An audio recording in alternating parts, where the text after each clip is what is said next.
జగిత్యాలలో రేపే బీఆర్ఎస్ బహిరంగ సభ నిర్వహించనున్నారు. ఈ బహిరంగ సభలో మాజీ మంత్రి జీవన్ రెడ్డి గులాబీ కండువ వేసుకొనున్నారని తెలుస్తుంది. ఇప్పుడు ప్రస్తుతానికి ఇదే రోజు కూడా సీఎం రేవంత్ రెడ్డి మేడిగడ్డ పర్యటన పెట్టుకున్నారు. దీనిపై స్పందించేందుకు మాజీ మంత్రి జీవన్ రెడ్డి ఉన్నారు. వారితో మాట్లాడే ప్రయత్నం చేద్దాం. చెప్పండి, మీ సభ రోజే సీఎం రేవంత్ రెడ్డి మేడిగడ్డ పర్యటన పెట్టుకున్నారు. దీన్ని ఏ విధంగా చూడొచ్చండి? ఇప్పుడు కనీసం కేసీఆర్ గారి యొక్క సభ సమావేశంతోనైనా ముఖ్యమంత్రి రేవంత్ రెడ్డి గారికి ఏదైతుందో ఇప్పటికైనా మేడిగడ్డ పునరుద్ధరణ ఆవశ్యకత తెలిసి వచ్చినందుకు సంతోషం. యాక్చువల్గా ఈ మేడిగడ్డ పునరుద్ధరణకు సంబంధించి NDSA national dam safety authority ఏదైతున్నదో సంవత్సర కాల క్రితం వాళ్ళ సూచనలు చేయడం జరిగింది. The report came in the month of April 2025. సంవత్సర కాలం దాన్ని నాన్చి ఇవాళ ఏదైతుందో మేడిగడ్డ ఈ కురింగిపోవటం అనేది ఏదైతుందో కేవలం దాని ఒక రాజకీయ కోణంతోనే ఆలోచన చేయడం జరిగింది తప్ప భవిష్యత్తులో తెలంగాణ ప్రాంతం ఏ విధంగా మరి ఇటు సాగు నీటికి సంబంధించే కానీ త్రాగునీటికి సంబంధించే కానీ సమస్యలు ఎదుర్కోబోతుందో ఆయన దాన్ని ఊహించలేకపోయాడు. ఇవాళ ఏదైతుందో గత 2 సంవత్సరాల అదృష్టం బాగుంది, ప్రకృతి సహకరించింది, ఇబ్బందులు రాలేదు. ఈసారి ఏదైతుందో కరువు వస్తుంది అనేది ముందస్తుగా మన సూచనలు వస్తున్నాయి. ఈ కరువు వస్తుందనే ముందస్తు సూచనలు రావడంతో ఈ పర్యాయం ఏదైతుందో రాష్ట్రంలో ఇటు కాలుష్యంపై ఆధారపడ్డ రైతాంగమే కానీ అదర్వైజ్ ఆల్సో రాష్ట్ర ప్రజానికమంతా ఇవాళ త్రాగునీటి కొరకు కూడా ఇబ్బందులు ఎదుర్కొనే సమస్య ఉత్పన్నం కాబోతుంది. దాని నుండి ముందస్తుగానే మరి ఇవన్నీ సమస్యలను పరిగణలోకి తీసుకొని తాను ఏదో చేయబోతున్నట్టు వాళ్ళు నిజంగానే మేడిగడ్డ పునరుద్ధరణ అనేది వాళ్ళు ఈ రాష్ట్రానికి ఉన్నటువంటి ఒక ఏకైక మార్గం అని చెప్పి అంటున్నాను. మీరు తుమ్మడిహెట్టి వద్ద వీళ్ళ ప్రాణహితి నదీ జలాల వినియోగానికి బ్యారేజ్ నిర్మాణం చేసి నీటిని మళ్లింపు చేసి సుందిల ద్వారా ఎల్లంపల్లికి ఎత్తిపోస్తామనేది మన ఎన్నికల ప్రణాళికలో ఒక భాగం అంటున్నాం. ఇదంతా ఒక 10,000 కోట్లతో అయిపోయేది.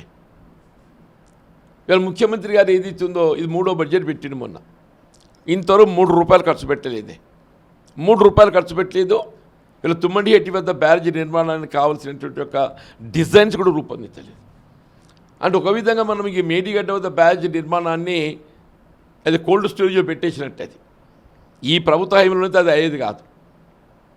The alternate the only source is Medigadda restoration. Medigadda రెస్టోరేషన్తో ఏదైతే మళ్ళీ కేసీఆర్ గారు అన్నది ఏ మేడిగడ్డ కృంగిపోవటంతో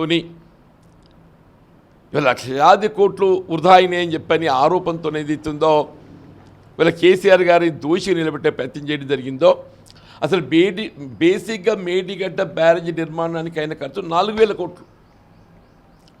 బేసిక్గా మేడిగడ్డ బ్యారేజ్ నిర్మాణానికి అయిన ఖర్చు 4,000 కోట్లు. అదంతా నిర్మాణం సరైన సమయంలో సక్రమంగా చేస్తే 400 కోట్లతో అయిపోతుండనే. మీకు అన్నారం సుందిల్లో కూడా ఏదైతుందో సీ పేజెస్ ఏమైనా ఉన్నా కానీ అదో 100 కోట్లతో అరెస్ట్ చేస్తుండే. అంటే మొత్తం మేడిగడ్డ అన్నారం సుందిల్లా ఇది మొత్తం ఎంటైర్ ఆల్ ది 3 ప్రాజెక్ట్స్ ఏదైతున్నదో బ్యారేజెస్ వాటి పునరుద్ధరణ చేయడానికి ప్రభుత్వంపై పడే భారం ఎక్కువ 1,000 కోట్ల కంటే ఎక్కువ ఉండకపోయినాయి. కేవలం దాని రాజకీయ కోణంతో వీళ్ళ గత ప్రభుత్వం బీఆర్ఎస్ పార్టీని ఒక విధంగా దోషిగా నిలబెట్టే ప్రయత్నం. వీళ్ళ ఏమైపోయింది, అసలు కాళేశ్వరం లేకుంటే తెలంగాణ రాష్ట్ర భవిష్యత్తు లేదు. వీళ్ళ పరిస్థితి ఏమైపోయింది, కాళేశ్వరం లేకుంటే తెలంగాణ రాష్ట్ర భవిష్యత్తు లేదు. కాళేశ్వరం అంటేనే మేడిగడ్డ అన్నారం సుందిల్లా. కాళేశ్వరం ప్రాజెక్ట్ అంటేనే మేడిగడ్డ అన్నారం సుందిల్లా. అల్టిమేట్లీ వీళ్ళ రేవంత్ రెడ్డి ఏదైతుందో వీళ్ళ భవిష్యత్ తరాలు ఆయన ఎట్లాగో క్షమించాయి. భవిష్యత్ తరాలు అదేదో తాను ప్రయత్నం చేయబోతున్నట్టు వీళ్ళ కేసీఆర్ గారు రేపు సభ సమావేశంలో ఏం మాట్లాడబోతారో కాబట్టి నేనే ముందస్తుగా ఏదైతున్నదో నేను మేడిగడ్డ బ్యారేజ్ పునరుద్ధరణకు ప్రయత్నం చేస్తున్నాను అనిపించుకోవాలని చెప్పని ఏదో ఒక షో క్రియేట్ చేయబోతున్నాడు. ఇవాళ ఈ మేడిగడ్డ పునరుద్ధరణ కాల జాప్యం కావటానికి రేవంత్ రెడ్డి బాధ్యుడు. రేపు భవిష్యత్ తరాలు తెలంగాణ రాష్ట్ర ప్రజానీకం వీళ్ళ సాగునీటి కానీ త్రాగునీటి కానీ ఇబ్బందులు ఎదుర్కొనే పరిస్థితి ఏర్పడినట్టయితే రేవంత్ రెడ్డి గారు జవాబుదారుడు. మరి నువ్వు మేడిగడ్డను ఎందుకు ఇప్పుడు ఈ 2 సంవత్సరాల కాలం పక్కన పెట్టావే? నువ్వు అధికారానికి వచ్చి 2.5 సంవత్సరాల కాలం గడుస్తున్నది. నేషనల్ డ్యామ్ సేఫ్టీ అథారిటీ ఎప్పుడైతే దాన్ని పరిశీలించడానికి నివేదిక అంటే రాష్ట్ర ప్రభుత్వం కోరిందో వాళ్ళు రిపోర్ట్ ఎక్స్పీరియడ్ చేయాలి. 6 మాసాలు ఇచ్చే రిపోర్టు వాళ్ళు 2 నెలలు చేసిందా? వాస్తవంగా ఎన్డీసీ రిపోర్ట్ 6 మాసాలు ఇవ్వచ్చు. వాళ్ళు కాలం జాప్యం చేసి వాళ్ళు దాన్ని 20 మాసాలు చేశారు. వాళ్ళు 20 మాసాలు జాప్యం చేస్తే వాళ్ళు రిపోర్ట్ ఇచ్చి సంవత్సర కాలం గడుస్తుంది. ఈయన దాన్ని ఏదైతే ఉందో నిర్లక్ష్యంగా దాన్ని పక్కన పెట్టేసింది. దీని మొత్తం ఎపిసోడ్ వీళ్ళ భవిష్యత్తు తెలంగాణ రాష్ట్రం నీటి ఎద్దడి ప్రజానికం గురవుతే దానికి రేవంత్ రెడ్డి గారి బాధ్యతుడు. ఆయన క్షమార్హుడు కాదు అంటున్నా. ఆయన క్షమార్హుడు కాదు అని చెప్పంటున్నా.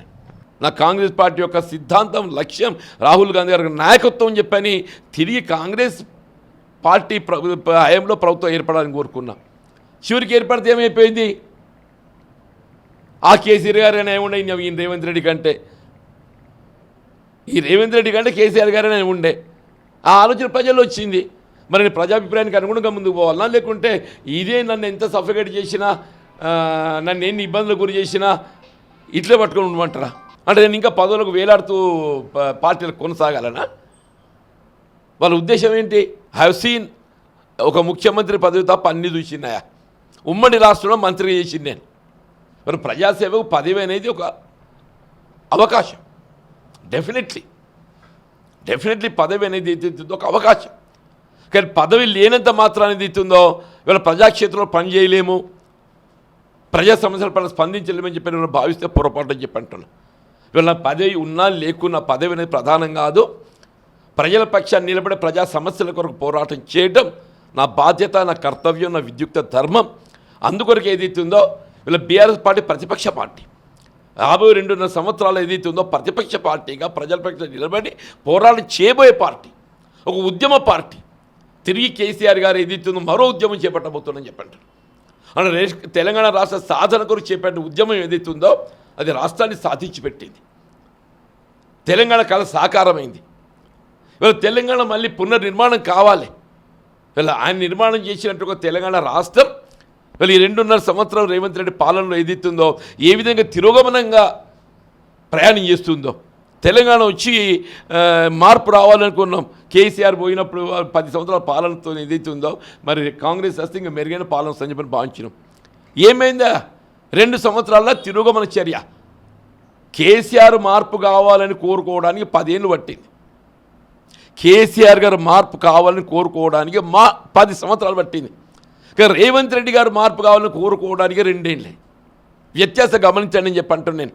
అందరు కేసీఆర్ తలుచుకుంటున్నాయా? నేనేదైతుందో కాంగ్రెస్ పార్టీ నన్ను ఏ విధంగా వివక్ష గురి చేసి నన్ను వివక్ష గురి చేసింది. ఇప్పటికే ఏదైతుంది ఇంకో 2 ఏళ్ళు ఉంటావా నువ్వు? దాన్ని ఎవరు కూడా, ఎందుకంటే ఈ ప్రజాస్వామ్య ప్రక్రియలో ఓ ప్రభుత్వం నీకు 5 సంవత్సరాల అవకాశం ఇచ్చింది. 2 సంవత్సరాలు గడిచింది. ఇంకో 2 సంవత్సరాలు ఉంటావు. నువ్వు ఎట్లాగూ నువ్వు ఉంటావు, నీ జాగాలు ఇంకా కాంగ్రెస్ పార్టీ ముఖ్యమంత్రి ఉంటావు నాకు తెలియదు. కానీ కాంగ్రెస్ పార్టీ ప్రభుత్వం అయితే ఉండబోతుంది. మీతో పాటు ఇంకా ఎంతమంది కార్యకర్తలు కానీ మీ అనుచరులు చేరనున్నారు? సెకండ్ క్యాడర్ లీడర్స్ అంతా మీ వెంటే వస్తున్నారు.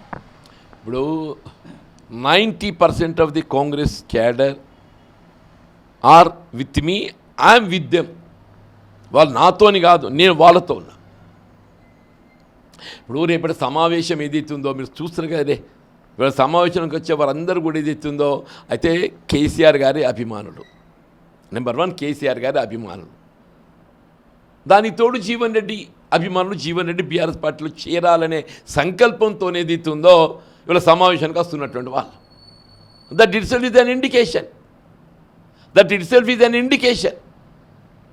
రేపు వచ్చే సభ స్థలి ఏదైతుందో మీరు గమనించబోతారు కదా, ఆ వచ్చే లక్షలాది మంది ఏదైతుందో వీళ్ళందరూ కూడా జీవన్ రెడ్డి ఇంతకాలం ఏదైతుందో కాంగ్రెస్ పార్టీని నమ్ముకున్నా కానీ కాంగ్రెస్ పార్టీలో న్యాయం జరగలేదు, ఆయన విక్టిమైజ్ చేసింది, సఫికేట్ చేసింది. అంత పెద్ద మనిషిని ఏదైతున్నదో 40 ఏళ్ళు ఆయనతో సేవ చేయించుకొని ఇవాళ ప్రభుత్వం అధికారానికి వచ్చి ఆ పెద్ద మనిషిని పక్కన పెట్టి ఆయన ఉసురు పోసుకుంటారే, జీవన్ రెడ్డి ఉసురు పోసుకుంటారే. జీవన్ ఏం తప్పు చేసిండే? నేను ఓడిపోయినాను పార్టీ పట్టుకొని లేనా? ఓడిపోయిన పార్టీ పట్టుకొని లేనా? ఓడిపోయినాను పదవి ఉన్నా లేకుండా. Thank you. మేడిగడ్డ ప్రాజెక్టును 2 సంవత్సరాల పాటు పట్టించుకోకుండా ఒక రాజకీయ కుట్రగా చూసిరని రేవంత్ రెడ్డిపై పలు విమర్శలు చేశారు. దీనికి రాబోయే రోజుల్లో రాష్ట్రంలో తాగునీరు సాగునీరు ఎద్దడి వస్తే మాత్రం దీనికి రేవంత్ రెడ్డి పూర్తి బాధ్యత వహిస్తాడని చెప్పేసి కూడా అన్నారు. కెమెరామెన్ రవితో హరి, మైత్రి న్యూస్, జగిత్యాల.